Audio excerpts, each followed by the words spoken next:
अस्सलाम वालेकुम नाज़रीन। भारतीय तैयारे राइफल को कहाँ मारा गया और उनके पायलट के आखिरी अल्फाज क्या थे, आज डीजीआईएसपीआर ने लाइव शो में वीडियो चलाकर भारत को एक्सपोज कर दिया। आइए नाज़रीन वीडियो देखते हैं।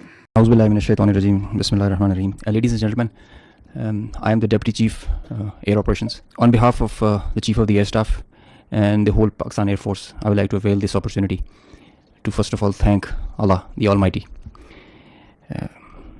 and dedicate this historic face-off to the Pakistani nation for their trust and faith in the armed forces. Very special thanks to the military leadership for their foresight and all-out support by the Chief of the Army Staff, and especially to the Chief of the Air Staff for his guidance, strategic vision, and the direction that he gave to the Air Force to create history like this. He really led from the front.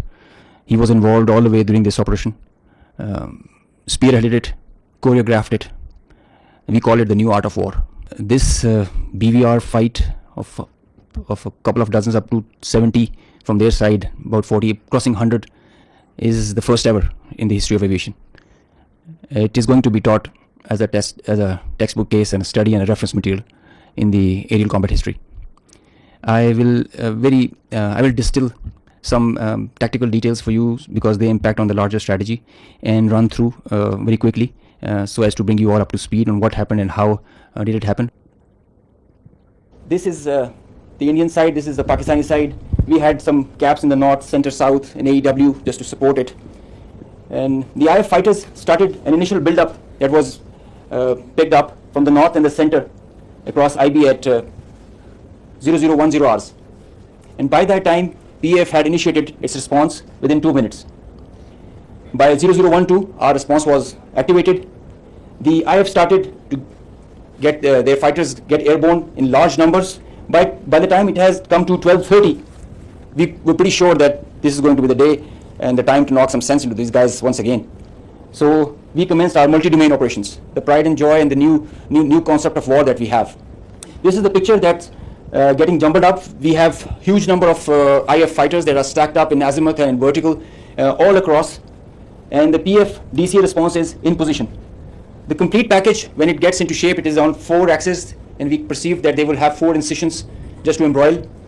Up to 60 aircraft, including 14 Rafales, were electronically ID'd by all through our electromagnetic operational environment. We call it the EMO. So by the time they were in air, we had sorted out and contracted all fighters and accounted for. The 60 number, that augmented to 72 through their scrambles that kept on coming just to reinforce and supplement and to saturate the air defense. They thought they could do that for the Pakistani ADGE, air defense ground environment. The complete DCA package response by Pakistani side was also there.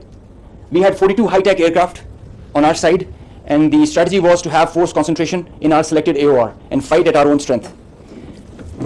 PF fighters ensured Pakistan's air sovereignty, and because of that, we first rerouted all civilian traffic that was about to go from Lahore, Islamabad, and this area, because we thought that this is going to be the hot plate. So we wanted safety for all the civil airliners. When they had seen this kind of a strong defense on our side, they resorted to launching their air-to-ground weapons while being cis-frontier. And as soon as they had launched the weapons, we could ID that instantly. And the Chief of the Air Staff, as I mentioned, he was in the COC. He has been there for a couple of nights. I have seen him there. So when I said that he spearheaded and he led from the front, he really did that. And he changed the contract. We were given the rules of engagement first to deter. And as soon as this thing happened, we changed our rules of the game in the air from deter to assure kill, deny own loss. PF strategy changed. We had a plan. We thought that Indians, the last time they said that they would have Rafales and they could have created any difference. So we targeted their center of gravity and the Rafales. That's why you see good numbers for that. We would have had more numbers, but we showed restraint.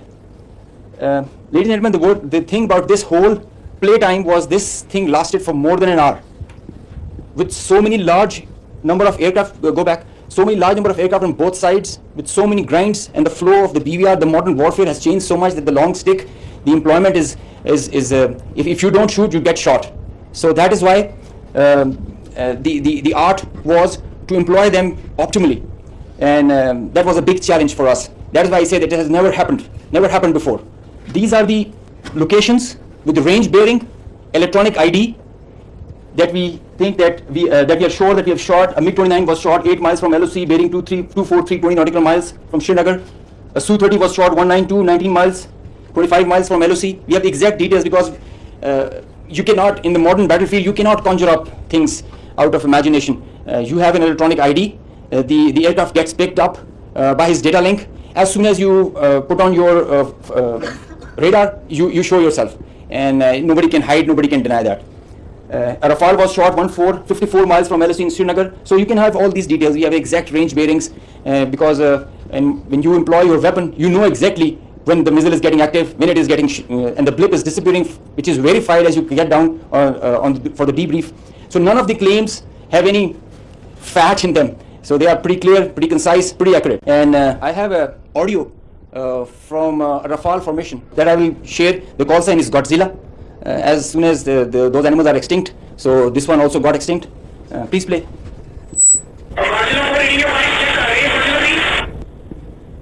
So he's asking whereabouts of his formation member.